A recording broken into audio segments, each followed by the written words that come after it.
Science అనేది ఒక పెద్ద టాపిక్. అంటే ఇందులో మనకు 4 ఉంటాయి. బయాలజీలో కూడా ఇప్పుడు సపరేట్గా జువాలజీ టాపిక్స్ కూడా అడుగుతున్నాడు. ఫిజిక్స్ అలాగే కెమిస్ట్రీ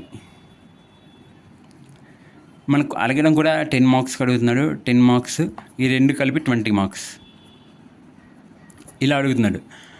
సో ఇందులో జనరల్ సైన్స్లో మెయిన్ పర్టికులర్గా మనం చేయాల్సింది ఏంటంటే, ఇవి ఇప్పుడు అడిగే లైక్ రీసెంట్ 2018 కానీ 2023 కానీ ఈ క్వశ్చన్స్ చూస్తే ఇవి కొంచెం లైక్ +10, +11, +1, +2 లెవెల్లో అడుగుతున్నాడు. కాబట్టి దీనికి మనం +1, +2 ఆ బుక్స్ చదివితేనే మనం మొత్తం చేయగలం.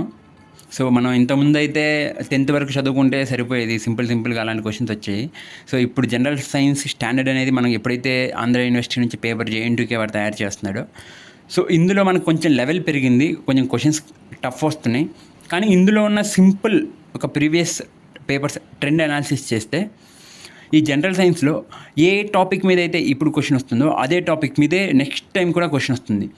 సో ఇందులో మన ప్రిపరేషన్ స్ట్రాటజీ ఎలా అంటే, అప్ టు 10th క్లాస్ ఏదో ఒక బుక్ చదువుతాము. ఆ తర్వాత +1, +2 పర్టికులర్గా ఏం చేస్తారంటే, ప్రీవియస్ ఇయర్స్ బేస్ చేసుకొని ఏ కాన్సెప్ట్ నుంచి అయితే క్వశ్చన్ అడిగాడో +1, +2 ఆ కాన్సెప్ట్స్ వరకు మొత్తం చదవండి తరువుగా.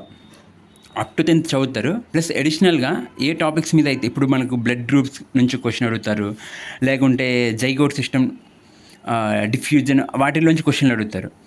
సో ఆ టాపిక్స్ మీద పర్టికులర్ లైక్ ప్లస్ ఆ ఓన్లీ సెలెక్టెడ్ టాపిక్స్ మీద కంప్లీట్గా చదవండి ఇంటర్మీడియట్ బుక్స్ తీసుకొని. అది ఎనఫ్.